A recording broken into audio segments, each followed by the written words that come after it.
Now, welcome to another edition of What the Fuck Happenings Here was in Mendham. Still dream about my old house and, well, cottage, shack.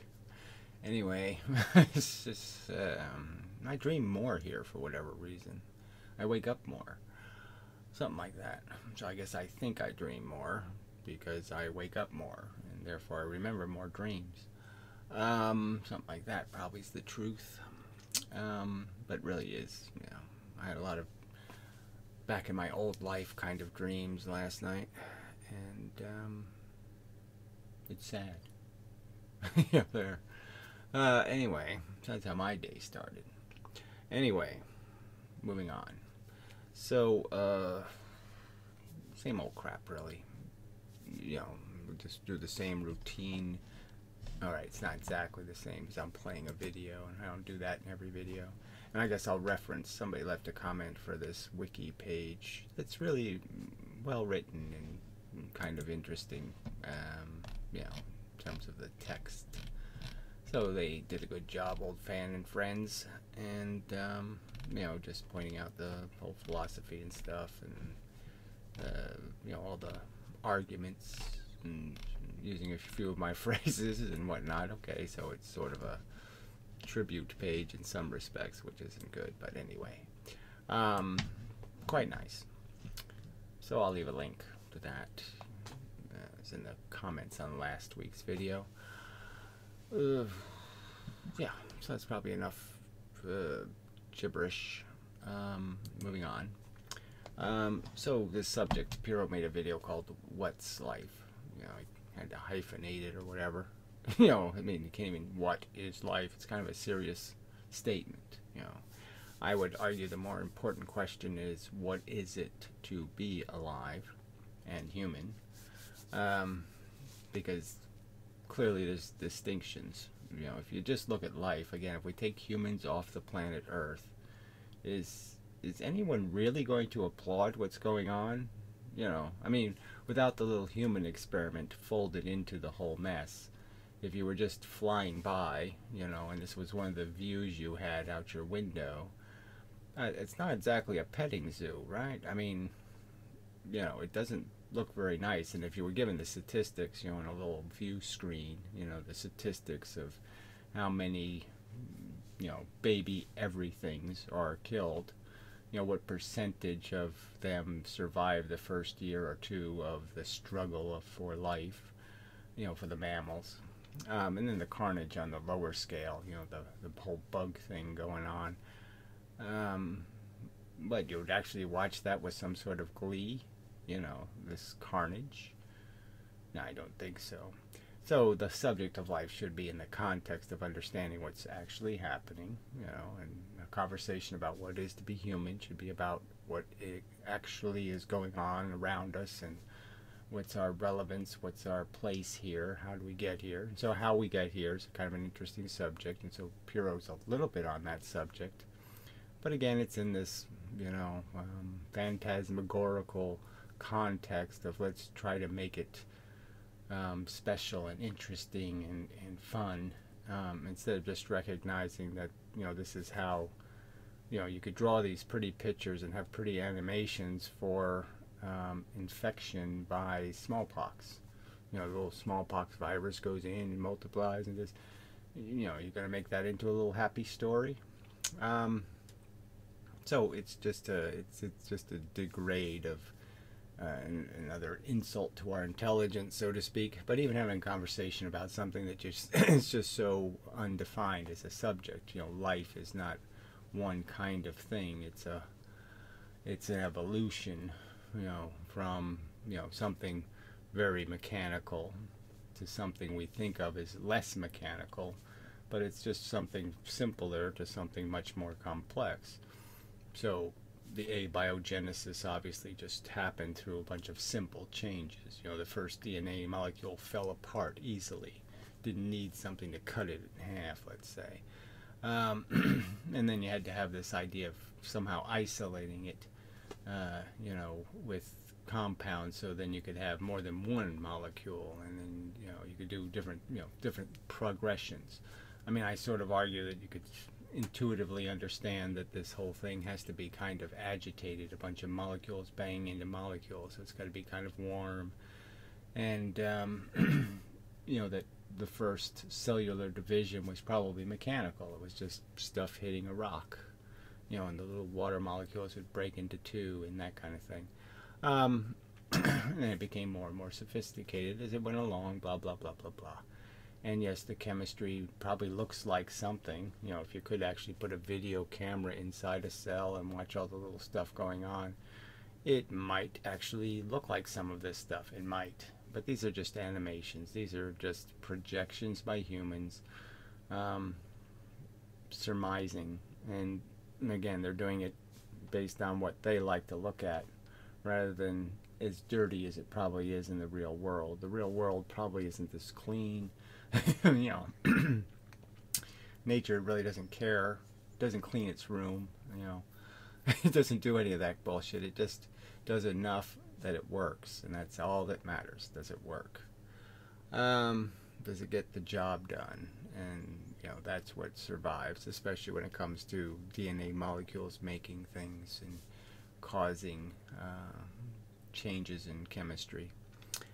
But anyway, so it's a kind of a complex subject, and it's hard to, I mean, you really have to apply some kind of discipline in talking about it, whatever this thing, like I said, this, you know, where are you going to draw these lines with this stupid word life, especially when we're essentially made out of bricks that are supposed to be alive. I mean, you know, if you put brick and building in the same category, somebody might argue you're really making a category mistake there. You're just really screwing up logic and the ability to have a rational conversation about architecture or something, because they're obviously very different. A building and a brick are very different things, and human beings are made of life, living cells. They're alive in a completely different way. I mean, we're alive because of the interaction of the bricks. We are conscious because of the interaction of the bricks. You know, it's not buildings. It's not the same thing. It's not functioning the same way. The cells are not functioning day to day mechanically in any way the same way as the organism with the bloodstream and all of this other stuff, and heartbeats and livers and kidneys and all the crap it takes to keep this bag of goo, living goo, you know, functioning. Then so you get into the, like, you know, so there's little bits and pieces. People say something and it sticks in your head because it just sounds like such a wrong way to say it. So somebody was making an argument, you know, when I was doing a physics video, saying something like, you know, evolution needs intelligence.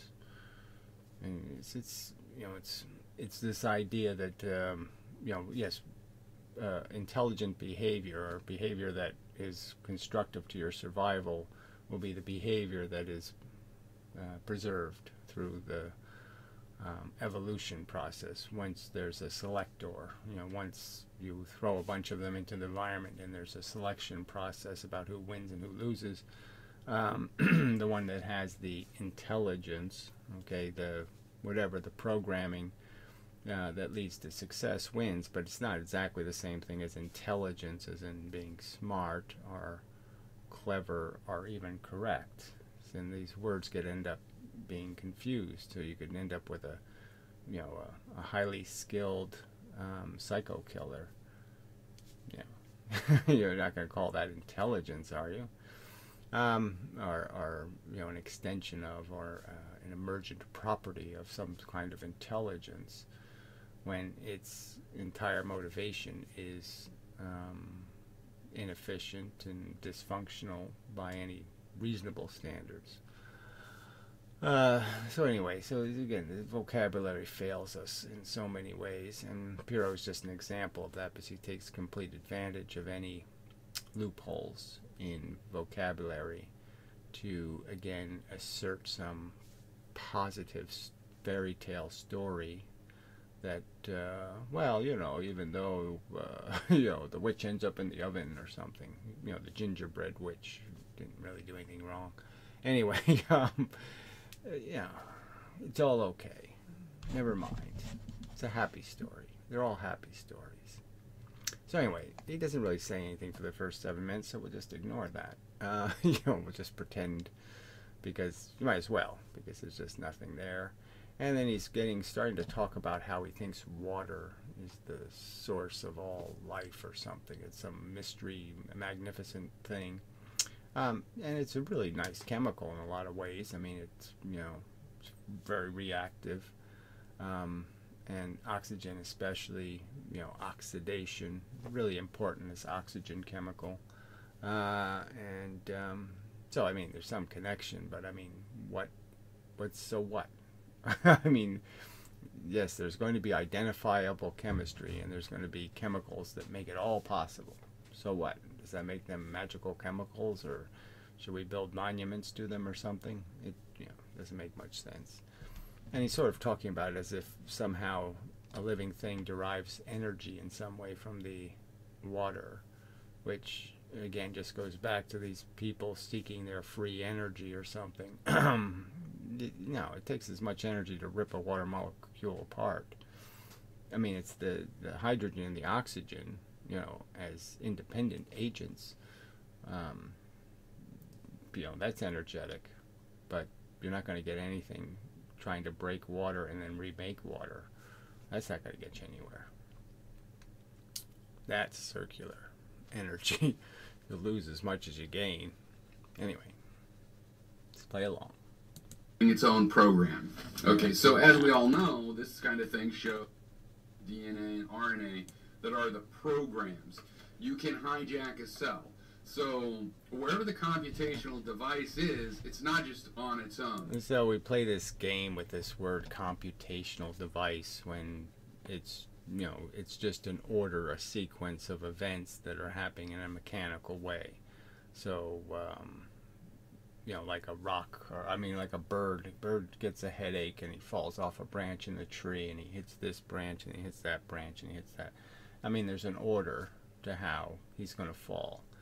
And this mechanism sort of takes advantage of those orders. I mean, sequences that lead to some sort of result where two chemicals bond or some kind of thing happens, and then it creates an environment that makes that happen, that makes it fall that way, that makes it bounce that way. So it happens again and again and again and again. And that's not any form of... there's nothing magical in the fact that those sequences that lead to some end result that's rewarded through survival or reproduction would be saved or preserved. There's nothing saying that's good or bad. There's nothing intrinsically valuable, because it can be the same mechanism, you know, that creates the psycho killer. Blah blah blah. Okay, now what I think, my theory at the moment, I think I have a theory. I'm always thinking I have a theory. There's something really crappy about the sound, but he's doing the live room thing and the sound's always crappier, but maybe I can do something to make it less crappy. Turn the speaker down maybe. Let's see what that does. And see if there's any improvement. I've narrowed this down. What I think's going on, and I've been researching this as well, and after I started researching and I found out, oh, there are scientists that... Yeah, so his research is basically like any truther, you know, just find any wacky crap anywhere, you know, and assume it's real and true, and, you know, it's valuable because it reinforces what he's saying in some way, even though it's a really bad argument or even though it's just junk science. He sort of did this in the physics argument where he's trying to prove that somehow there is water that somehow create an interference pattern in a single slit. And so he presented this fake evidence where the water going into the experiment was already interfering with itself. So yes, interference in, interference out. But anyway, really bad. And that's just Puro's trademark. Really bad sources that are looking at this. I believe that through hydrophobic and hydrophilic, those are really useless arguments. But anyway, go ahead. Locations on proteins, those are magnetic, basically magnetic characteristics that either attract or repel water, and also because water is polar and these places are polar, they will cause the orientations of the water to be in a certain way. And well, and so that's interesting how, even if it were true, which I doubt, I mean, these arguments, water is polar, well, only when you charge it. I mean, but okay. See where he goes with this. I think is going on is that the proteins in the proper entropic environment of inside a cell are just chemicals. That's all they are. They're a bunch of chemicals in connected in an arrangement. And the DNA molecule is an example of a protein. It's just they're all usually stringy proteins, and they repeat a pattern, But most of them don't do the double helix thing. They don't replicate. They don't split and then reform their other side all over again. It's like a very complicated magnetic shape that causes the water molecules to be arranged into basically a little computer. All right, now you can just say, what the hell are you talking about?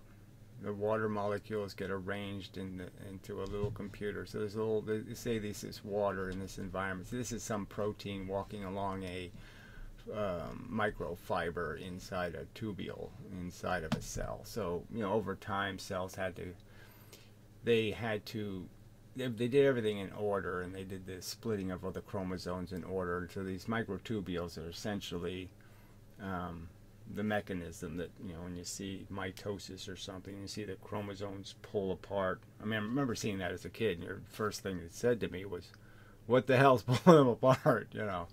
How are they moving? Because they don't look like they are doing it. They're looking like they're getting pulled by something, and these are little rubber bands that are do the pulling. But anyway, but this whole idea that now we're going to turn it into a computer that computes what?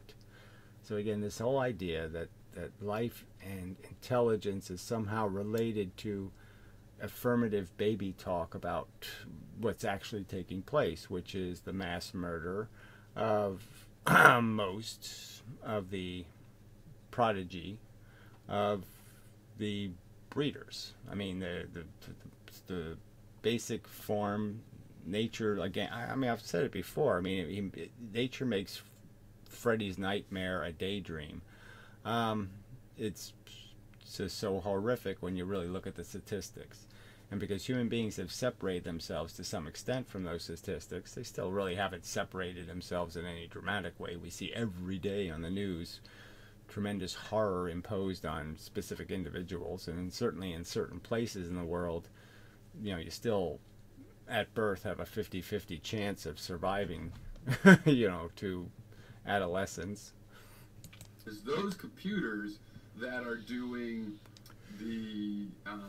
that are driving these motor proteins and things that look alive.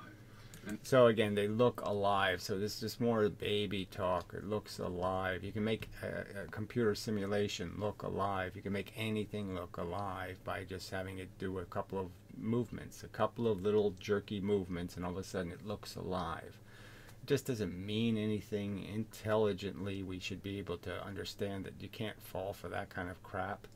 But Puro's just endorsing falling for that kind of crap, because it looks like something, it is something, and he's doing it for the purpose of trying to spread the idea of struggle and success, or whatever the hell he's, there's nothing good again about the story of life except you get lucky and you win, or you meet the silly standards of the gladiator war. So in a way, he's sitting there watching the Christians being fed to the lions or something, the spectacle, and he wants to endorse it. So he's trying to spread it all over the place and say the same thing is going on everywhere else, and so therefore it must be a good thing. So let's keep it. And that's all. He's just trying to defend mass murder. And that is why when a virus injects DNA into that cell, that's like putting a disk in the drive. It's automatically booted, and all right. So this is again just more. It's just so trivial. These are complex subjects, and it just should be understood that over millions of years, hundreds of millions of years of evolution, there's obviously a bazillion steps, to the creation of a living thing. I mean, there's just this whole, and all those steps are written in the DNA molecule, and it goes through a sequence to create your liver and to create your kidneys and create all these parts. And all the viruses do, and the parts are the single cells themselves, the structure of the cell, what's in the cell, when the cell splits in half, when it has the right components to split in half, getting the right components on equal sides of the cell. And these are two kinds of evolution, right? The cell doesn't, the cell membrane is the same membrane you get, passed down from mother to mother, mother to mother. It's not doing much evolution because there's no, it's not really a DNA function. It's splitting. It being split is a DNA function, but the membrane itself isn't. And so it's one of the most primitive parts of the cell because it doesn't really have a great opportunity for evolution. And you can argue the same thing about sperm cells and lots of other things. They really can't evolve. The function has very little potential to evolve because it's really just handed down as a hunk. It's split as the real stuff. They don't remake it. They give you a piece of what they are, and the piece is regrown. So it's like cutting a leaf off of a plant. It's not really doing evolution anymore. You're just doing a kind of cloning thing. So these different parts get to us in different ways.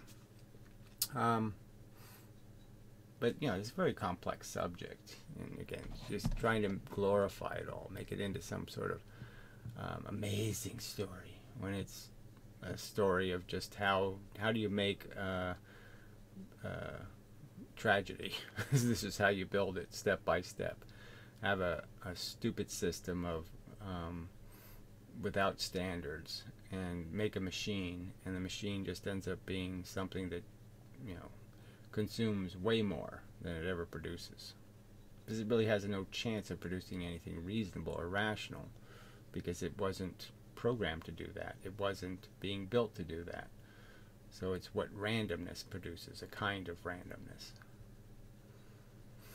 As close as you can get to random.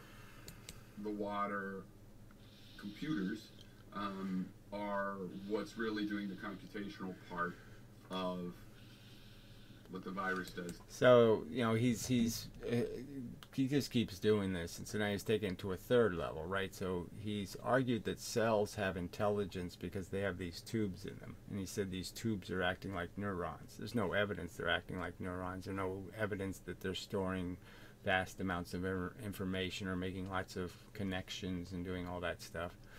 And yet he claimed it, and now he's claiming there's another computer in the chemistry itself being somehow excreted by this DNA molecule, by its special,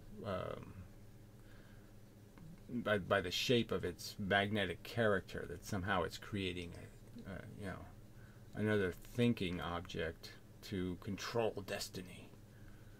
To take over the cell. And I really don't see where else the control mechanism could be at this point. So let's just ask, there's no control mechanism. It's just a pinball machine. Let's see there's probably some better way to correlate it. It's a bunch of knots tied in a rope, and the sequence of the knots, create a bump, and that bump means something to things that have to travel along that rope. And there's just nothing, and each bit is mechanically added. So it's like there's two ways to look at even programming. There's rigid programming, and there's program that allows you to adapt to a circumstance. So You can have a machine that just does one thing, and then you can, just says spray, don't spray, spray, don't spray, based on simple reflexes. Kind of like a turtle is born, and the turtle already knows how to swim. He knows how to get to the ocean. Those are all programs. I mean, he doesn't have to learn how to walk. He doesn't have to learn how to do a lot of things, blink his eyes. Lots of things are already programmed in. Where when humans are born, they're about as lame as you can get. In terms of they almost don't function at all, because the system wants to save as much space for adaptation, not for rigid be born, run, go. It wants to save that space to acquire language and be able to do this complex thing.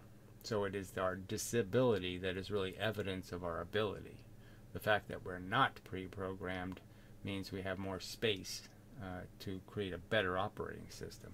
But anyway, so this is just so much more complicated than this trivial treatment he's giving it, in the sense that all you're doing is talking about static programs. They can't be sensing and reacting in any complex way, and that's the real difference, is to be able to first, like a machine, you can make a machine that first measures and then sees, checks lots of data points before it decides to spray the paint.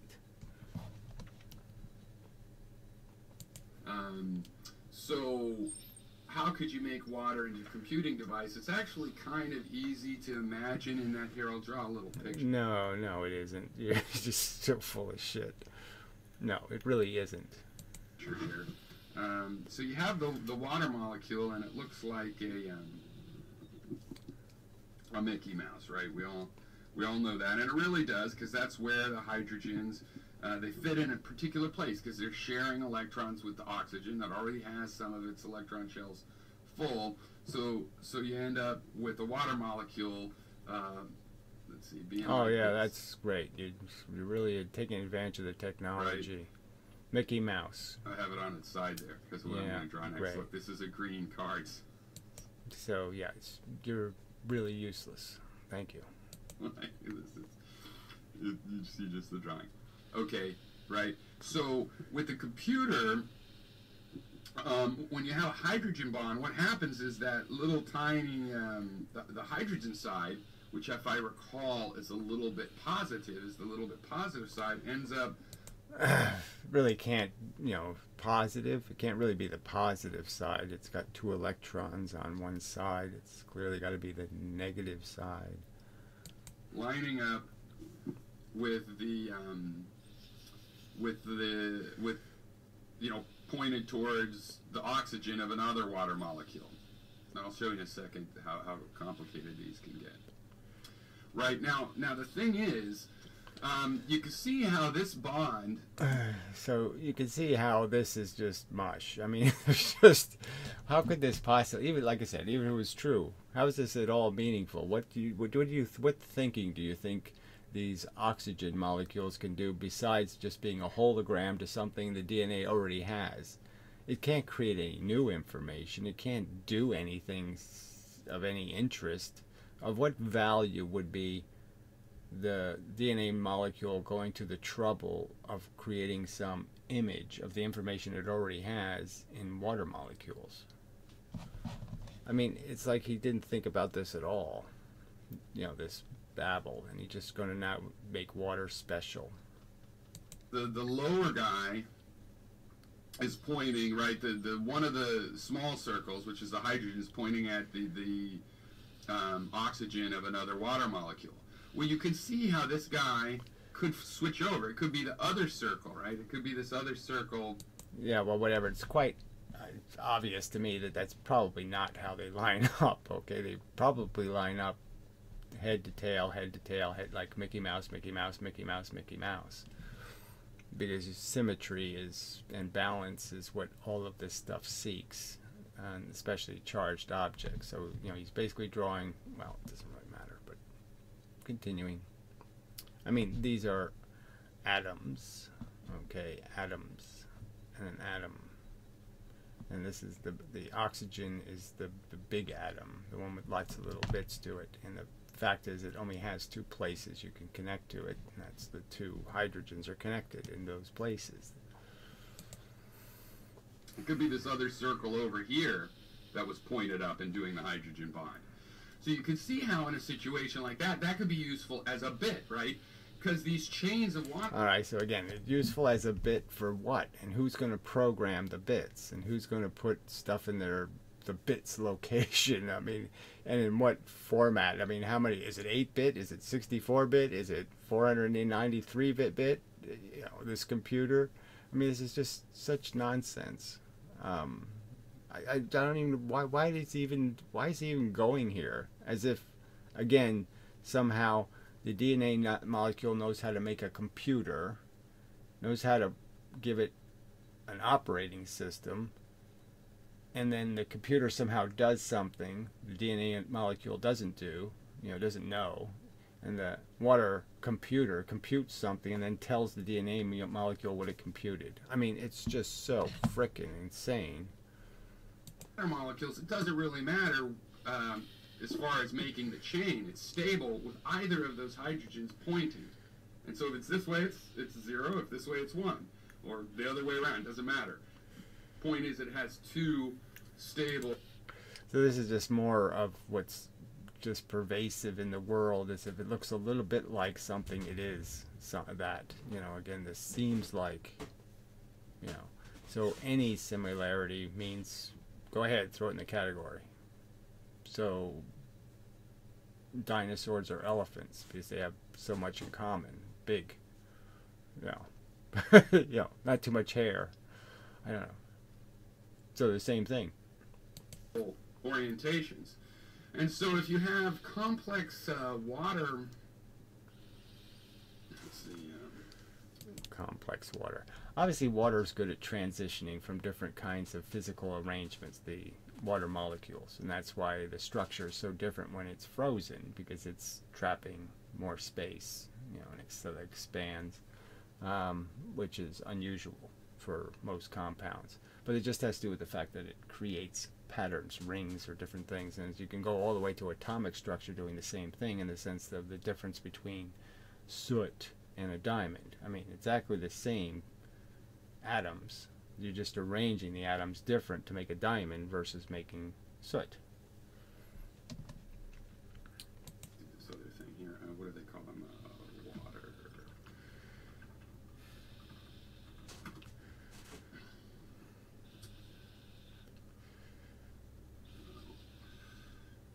You get it. You just get all. You have to go. There's a scientist. There's a scientist. I'll read some comments later if I got time. What he calls the scientist an artist. Yeah, there's an artist. You gotta watch out because of these guys. That's great. There's a lot of people that sell stuff and say their water has water clusters, and it's all bullshit. Yeah, exactly. And you're just more bullshit. Just make up crap. And don't worry about having to find evidence to support any of it. Here's a good example. Okay. So, for example, here the red part is the oxygen, little white nubs, and you can see how there's various ways these things can, that are stable, that water molecules can go ahead and arrange themselves. Right, and that's true of every chemical, just about every single. It's true of atoms, it's true of compounds. They can be stuck to each other, and that's what makes the chemistry, that's what makes the difference between arsenic and bubblegum. And in some cases, you've got it where it could be in either position, and that could act like a computer memory. It could, like every other thing in the universe probably could likewise be put in an arrangement that in some way looks like, well, that could have a state that could be called on and a state that could be called off. It's just retarded.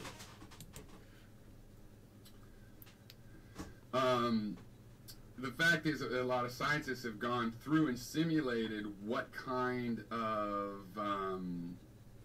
here, this is a good article on it. What kind of shapes are actually stable? And I think, I forget what the macro.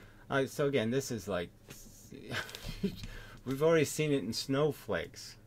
All right, that water forms crystals when you freeze it, and there's almost an infinite variety of how those crystals can be arranged, but they follow a certain rules. So, like a paramecium, for example, there are certain rules to its behavior. It can do certain things. It reacts certain simple ways, and they're just simple reflexes. They're not doing any complex computations. And so again, getting back to the subject of life and what it is, to be human and alive, and understanding our own function as a reacting computer, when most of what we're doing, all right, isn't processing the world to see the truth. We're processing the world to take advantage. It's a scheming machine more than it's a thinking machine in terms of doing any objective thought about its actual motivations, the actual outcomes.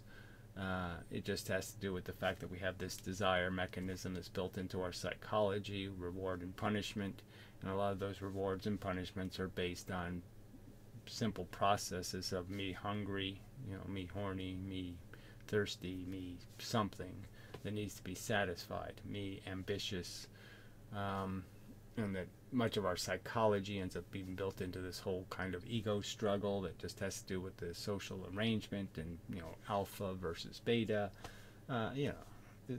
That's the subject. The subject is the programming, and of what purpose and why does it exist. And we know that the kernels of our psychology exist to make us into pretty much monsters, winners, and winners at any cost. Frankly, just doesn't matter. There's no ethics built in, and the only ethics, the only rules built in, are rules that end up being advantageous to our victory in the end. So even the ones that look like kindness aren't really kindness because they're gross bigotries. We love something, it's more like we possess something, we own something. I've made this argument. It's so bad that people lose sight of really obvious things. Like, if you're going to sit there and say that children have value, well, children do. Your children doesn't mean anything. Okay, if children have a property that they're worth something and they're worth investing in, there's no logic to saying mine is important, yours isn't. There's no logic in saying mine's important, theirs isn't. All that kind of crap. And here the whole world runs on this my stuff, my cat, my dog. We're all guilty of it. Our own grief. Look at all the grief we expel for certain individuals important in our lives when they never had to compete, with everybody else and earn our attachment and our affection. It's just the truth. They didn't have to earn it. They got it by mere association and by our own tendency to become dependent and addicted and attached. They're special for no good reason to us. So our bigotries are overt and obvious, and he's going to call that thinking and intelligence and maybe even wise, when that's the insidious part of the machine.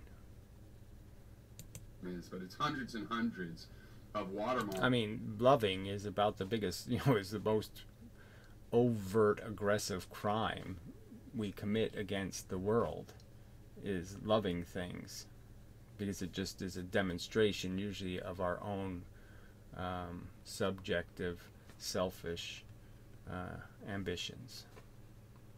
Molecules can be in these arrangements. So inside a cell, we already know it's kind of a high pressure, it's a very packed environment, and very controlled, and they know from basically X-ray. It's not very high pressure, get real. It's a secluded, it's got a filter, the membrane. So it's a secluded, it's a gated community, a cell. That's all it is, a gated community. Crystallography techniques, so they They have these great computers. Right, more of his bullshit, tunneling microscopes and all this other nonsense, like this technology where you create all these synthetic images is somehow giving you insight into the truth, when no, it's just reinforcing your lies. Intensive techniques they're doing now. They know the water inside the cell is highly organized. And it makes sense because it's so dense with chemicals, ions, and polar and nonpolar. The same thing, okay? Sorry. You have to ionize it to polarize it. So you either make it positive or negative by adding or subtracting electrons. Molecules, that all of these molecules cause the water to be spinning around and getting in particular organizations. And I'm suggesting that those organizations are computational structures. That somehow there's something that's transmitted through the water in some kind of way that somehow constructively in some kind of way adds to the information value that the mechanism that is communicating with the water is somehow going to get something back from the water. That it's sufficient enough a computer to actually compute something that could matter, which is just nonsense. And that's where basically the thinking of the cell comes from. Now, is it a quantum computer? Is it not? Well, there's some research showing that these... All right, well, there's no such thing as a quantum computer. There's no demonstration of one actually functioning in any way. So, well, this is just talk, this nonsense of your qubits and any of this crap, your entangled particles. You've never proven the existence of any such thing. It's just crap. Be quantum computers, but they don't have to be. I mean, you could make a regular classical computer with this as well, and it might be better in the sense that, you know, classical computers, you see.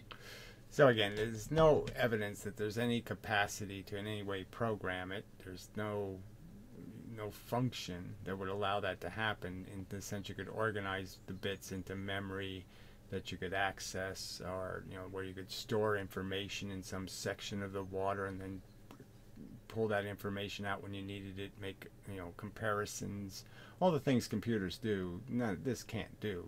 There's just no way you can ever put an operating system into this structure, so it'll never do anything. I mean, computers, the silicon in our computers, it works by quantum effects. So, just another bullshit statement that doesn't mean anything. Quantum effects, mysterious, blah, blah, blah. No, there's nothing mysterious about it. It just has to do with a cascade of events that take place that open and close a door. And that's all that's happening. And, that's all these chips are doing is, opening an electrical pathway, closing out an electrical pathway. And they call that a quantum effect. It's just horse shit. That's how you have the solid state stuff, but we have a classical computer built out of it. Why? Well, because the memory doesn't just randomly go different and stuff. So, right, there's problems with quantum computers. They're not necessarily better if these clusters turned out to be quantum computers, though that also could be powerful, because with just a few quantum bits, you can, and they have proven. It's just again, it just make any sense. Bits doing what, how interacting. I mean, the most complex part of the computer, the part that took us the longest to figure out, was how to get this thing to efficiently do any of this crap. I mean, the first computers were horribly slow and sluggish and error prone and all of that. So again, this is just crap that somehow they're doing that with one compound water. No, they're not doing any such thing. It's just so stupid. Go make a computer out of water. Go do it. That these water clusters, which basically on the microscopic scale happen in regular fluid water, and when you freeze water, you're seeing, its crystalline effect. These micro clusters are basically the crystalline shapes of water, and so they have done some tests showing that, yeah, there's quantum mechanical effects. You can have, for example, these hydrogen.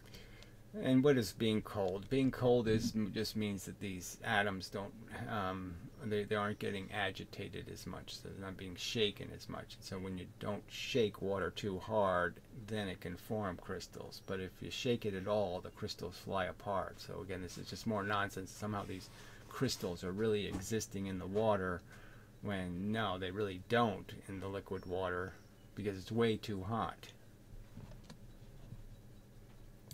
Bonds where it's in a superposition. It's not a set state. Which of those hydrogens is pointing and making the bond, and so you could have. On the other hand, you could easily just have a classical computing device, because even speculating about it being a computing device and then to talk about whether it's classical or quantum, I mean, this is just such bullshit. I mean, this is such the wrong answer to what is life. Oh, pathetic. In a protein like this that I was showing you, a simulation, okay, something out of somebody's imagination based on like 6 facts. They have like 6 facts, and they decide to, well, it moves, it does the thing has a we've seen the protein and it's a string-like thing, blah blah blah blah blah, let's put feet on it and blah blah, so they're just making this crap up. The water molecules here would be very, very, very tiny, so there's millions of them around here, and there's been some recent tests showing that there definitely are these highly organized concentrations of water in these locations that I'm talking about, based on the hydrophobic and hydrophilic nature of amino there's no evidence in any of this horseshit. Acids and all the proteins that are made out of them. So a couple things I've been looking into is, does this kind of coordinated motion ever happen outside the cell? I don't think so. From what I found, I can't see that it does. There's obviously a lot of proteins. It doesn't make any sense that he's saying that this chemistry thing that's in cells somehow doesn't leak out into the real world, and chemicals aren't doing complex things all on their own that aren't anything to do with life, when of course they probably are. Enzymes and insulin and lots of proteins that flow outside of cells into the general bloodstream, for example, and just look like they're keys, or in case of enzymes, they have a certain shape so that when a certain molecule comes along, they just happen to break that molecule up. That looks they do something similar to a DNA molecule, in the sense that there's different parts on the molecule, and one part's a knife, punctures it, and the next piece has some sort of cleanser that knocks something else off, and then the last part attaches or something. So it forces a procedure, it forces a sequence of events that can lead to an outcome that wasn't possible unless you went through the sequence of events. But they're only A, B, C events. There's not, where the DNA molecule is a sequence of a million events. More like what you call maybe regular, like there's not a computational coordination required like you have in a case of a protein, walking like that. And so plenty of proteins just work by, their complex chemicals. When they bump into other, atoms, molecules, and they'll tend to have a certain... They'll roll a specific way. So I could just take a tire and I could melt one section of the tire, and then I could throw it at something, and the little melted section makes it stick a little bit, and so that would be a repeatable sequence, because I made one part of the tire different than the rest of the tire. I can make how it bounces inside a box or something. I can make it do the same kind of bounce, because the tire will rotate a certain way, it'll stick a certain way, and I can repeat the event over and over and over again. And that's all nature is doing here. Certain reaction without there needing to be a tremendous amount of coordination. Unlike when you have DNA replication, or like what they're showing now is actually, I think, DNA replication. Yeah. And so how does that... So again, they're not showing anything. They're showing what's in their imagination, what their imagination is capable of creating as a story. But these characters aren't the real mice and the real dog and the real cat. This doesn't have anything to do with the real story. All get organized. Well, one thing I know so far is that the strings controlling this, the coordinated part of this, the why to go there rather than there part of this, it's water. water is what's pushing those buttons. Water is the strings. So he knows this somehow. There's just no evidence that the water can be made that complicated, that it can survive that much complication, that it can survive being warm and hot, a fluid like water. And water's a solvent. Each little chemical seems quite capable of doing exactly what water does, which is interact. It doesn't interact with itself in all these complex ways. It doesn't solvent itself. It's not a solvent to itself.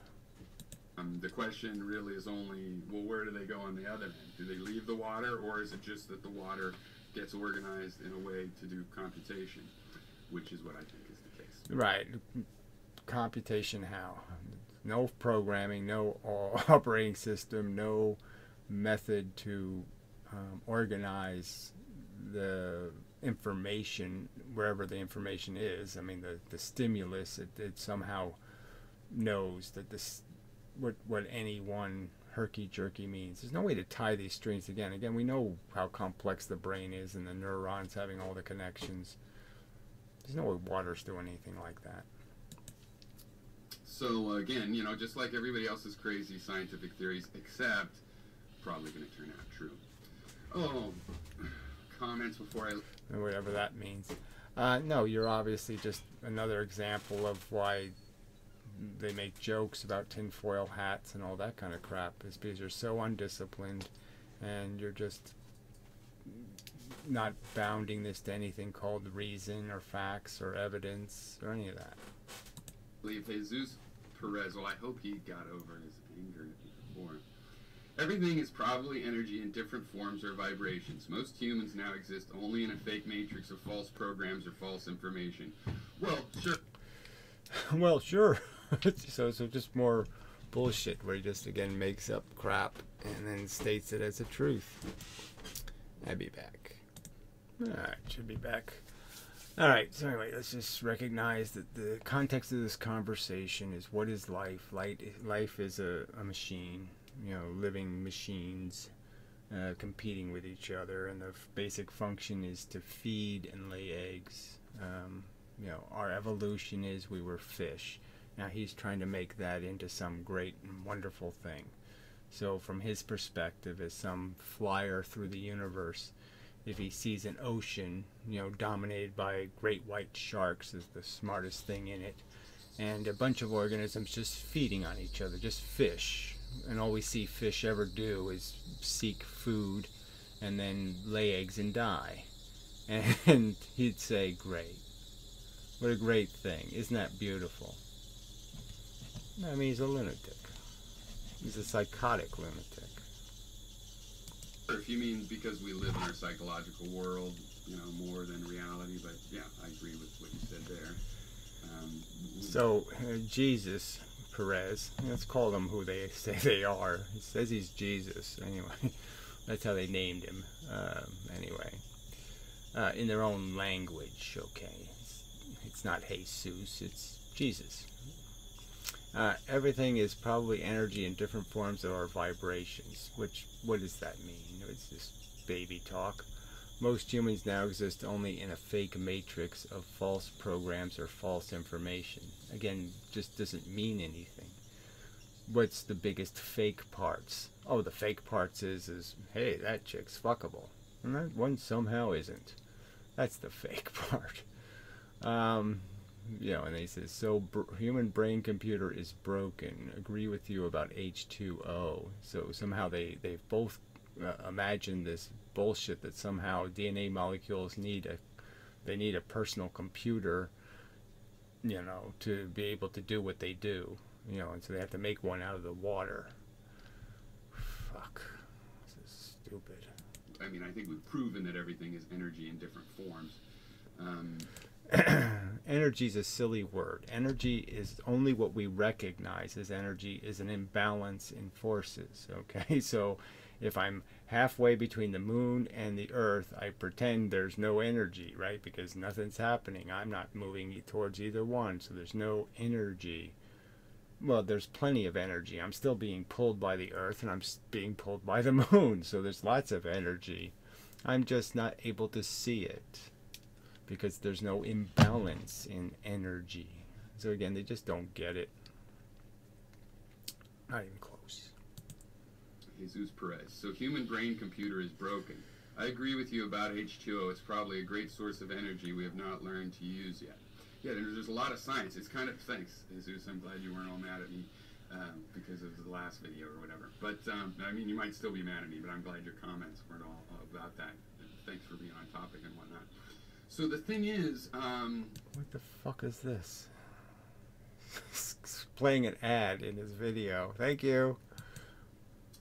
So I've been looking at this for years, and then recently I started thinking I need to learn. I want to learn more chemistry, and then it turns out there's a lot of stuff has happened in the last 30 years since I was in college.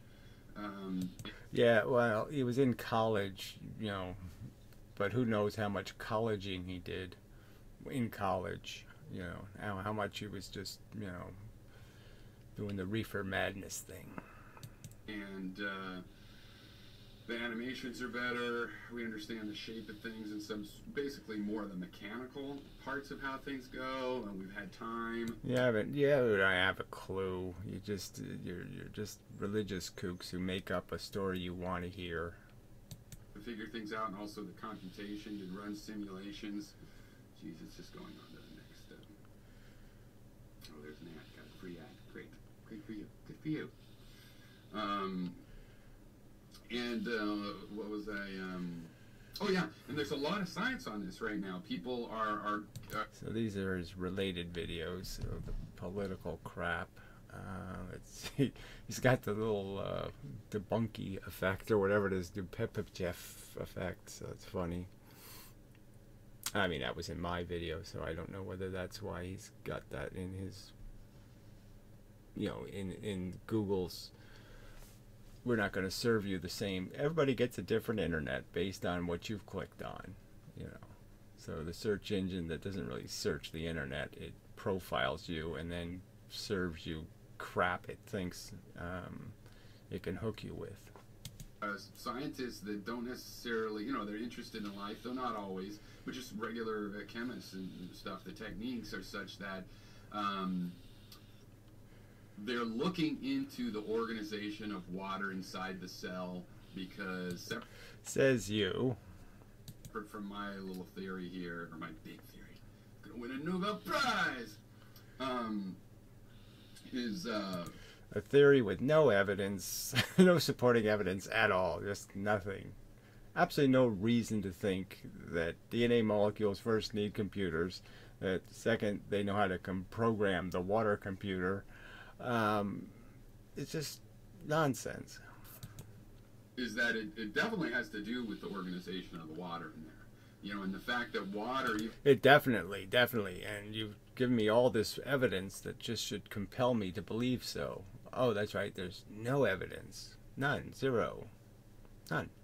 Even in the lake is not just a homogeneous randomness or anti-homogeneous randomness or whatever you want to think of random, that there's basically little water clusters, which would be like snowflakes, but just little water snowflakes that are you know, protecting us and looking out for us, and they're little guide water, little fairy god water. Fuck. 100 or so molecules in the water, and sometimes it's like the game of life. Like, yeah, they break up as they run into the other water molecule, but because they're little magnets, they also clink, clink, clink, new little water molecules take part, and so phenomena of a certain water cluster shape.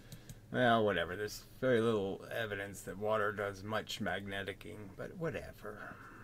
Can go through the water while it's shedding water and once, you know, shedding actual molecules on one side and gathering them on the other. You know, so and they know that kind of stuff is going. They know that the density of water is not consistent. That that even though the water is pretty well packed, there'll be these weird gaps because the water being these magnets all form, they do clump together.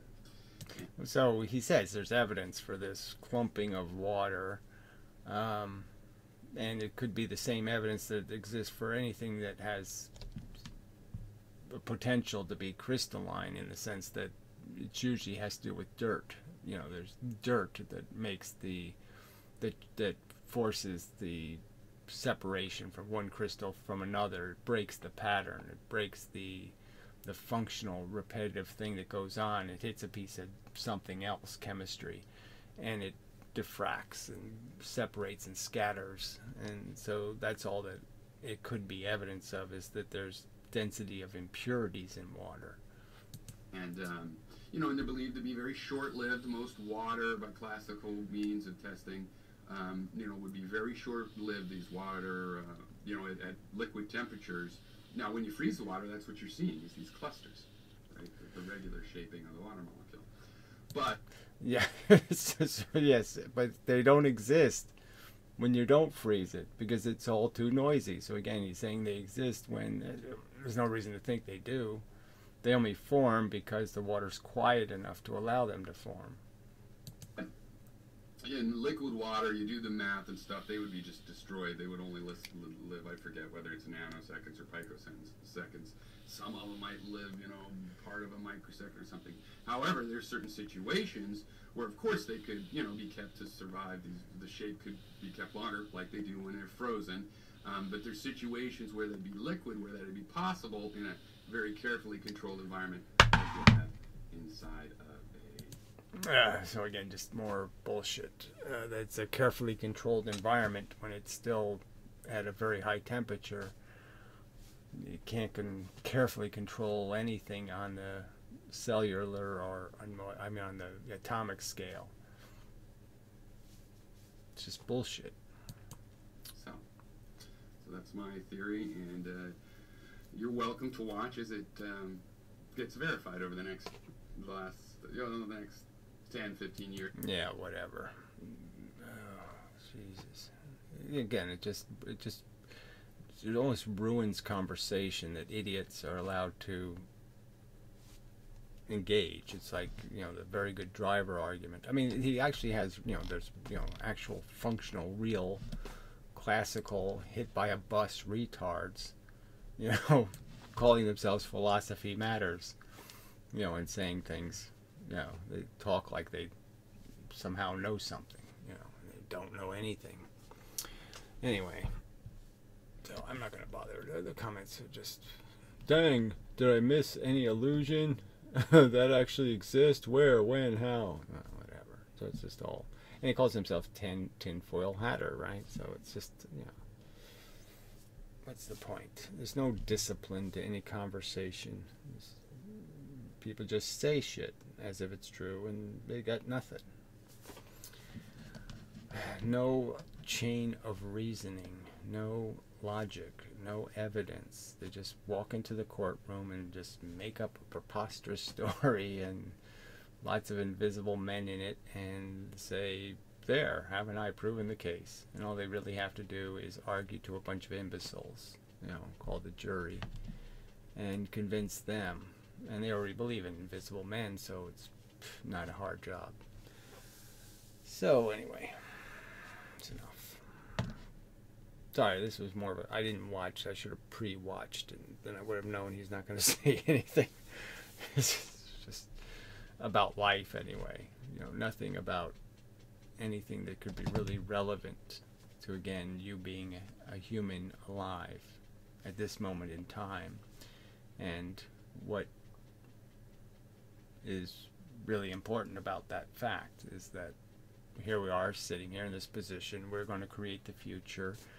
What kind of conversations we have will decide whether they starve or, you know, die in a Holocaust or all kinds of things. We're flapping our little butterfly wings and we are changing the world, and you know, it's all kind of important and serious, and you know, real jeopardy is in the mix. You know, there's real traps, real quicksand that stuff is going to fall into, and we are perfectly aware of all of that jeopardy and risk and danger, and nobody can take any of it seriously. There's no, you know, you're not even like warning somebody who's walking into the jungle, and you can't even be bothered to say, well, look out for those mosquitoes, and look out for the quicksand, look out for the, no, you don't even give them any advice at all.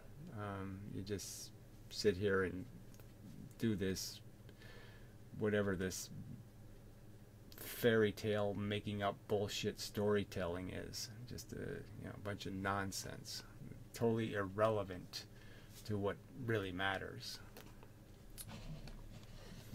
So anyway, what really has any value? Just amazingly silly people. So, yeah, that's enough. Yeah, sorry.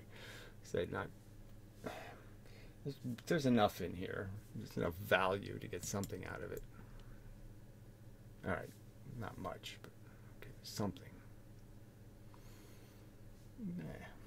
I hate leaving it underdone, but you just can't do much with. Puro doesn't give you much. It's stupid. That's all. It's just, you just point at stupid. It's stupid. Meaningless, even if true. All right. Till next time.